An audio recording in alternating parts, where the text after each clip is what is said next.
Halo teman-teman semua, selamat datang di kelas akuntansi. Belajar akuntansi mudah dan tentunya menyenangkan.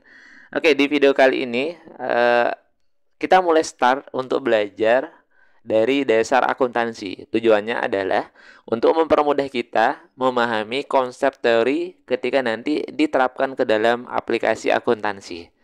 Nah, saya mulai dengan dasar akuntansi, mulai dari pengertian, kemudian besok lanjut dengan persamaan dasar, saldo normal, contoh transaksi, mulai dari siklus-siklus akuntansi.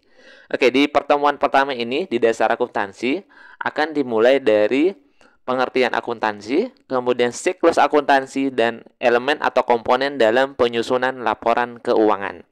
Minggu depan, kita mulai dengan persamaan dasar dan saldo normal akuntansi.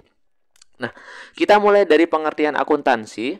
Secara teori, kalau kita baca bahwa akuntansi itu adalah sebuah seni pencatatan, pengklasifikasian, dan pengikhtisaran transaksi atau peristiwa keuangan dengan cara tertentu dalam ukuran moneter. Oke, jadi secara teori, nah, dari sisi pengertian yang tadi, teman-teman, kita dapat memberikan sebuah gambaran atau konsep bahwa ada beberapa step by step atau tahapan-tahapan yang harus dilewati dalam kegiatan akuntansi tersebut.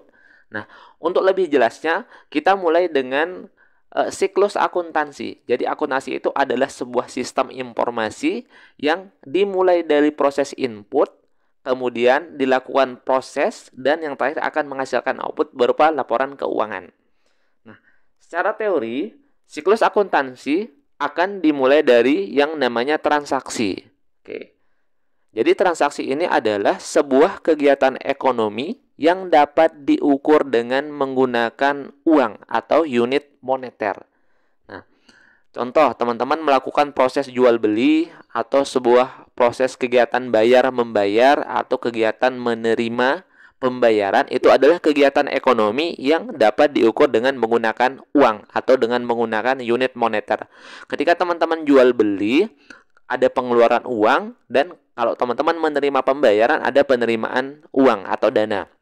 Nah, transaksi akan menghasilkan yang namanya bukti transaksi. Oke, bukti transaksi ini bisa dalam bentuk bukti pembayaran, atau bisa dalam bentuk nota, bisa dalam bentuk faktur, bisa dalam bentuk kwitansi, dan bentuk-bentuk bukti pembayaran yang sah, atau bentuk-bentuk bukti transaksi yang sah. Nah, contohnya seperti kwitansi atau faktur, itu adalah bukti transaksi.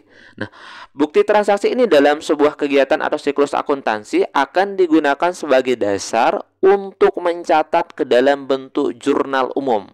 Oke, kita mulai dengan tahap yang pertama, tahap inputnya, yaitu proses pencatatan. Oke, proses pencatatan ini dalam bentuk jurnal umum. Jadi jurnal umum adalah sebuah kegiatan yang dilakukan untuk mencatat setiap transaksi ekonomi yang memiliki nilai moneter atau dapat diukur dengan menggunakan uang. Nah, tahap pertamanya namanya proses jurnal umum atau proses pencatatan. Yang kedua, setelah teman-teman selesai mencatat ke dalam bentuk jurnal umum, nah dari jurnal umum akan dikelompokkan ke buku besar, ya. Oke, jadi buku besar ini adalah sebuah proses untuk mengelompokkan dana berdasarkan akunnya. Oke, berdasarkan akunnya ya. Dari proses jurnal umum yang sudah teman-teman buat, kemudian akan dikelompokkan nilai dananya atau nilai uangnya ke dalam akun yang sama. Oke. Nah, setelah proses pengelompokan selesai, kemudian disusunlah neraca percobaan. Jadi, neraca percobaan ini kalau dalam pengertian itu yaitu proses pengikhtisaran, yaitu peringkasan dari buku besar yang sudah kita susun sebelumnya. Nah, setelah itu jurnal penyesuaian, baru kita dapat menyusun namanya laporan keuangan. Oke, laporan keuangan terdiri dari beberapa komponen. Pertama ada laporan laba rugi, ada laporan perubahan modal, ada neraca, kemudian ada arus kas. Satu lagi namanya catatan laporan keuangan. Catatan atas laporan keuangan.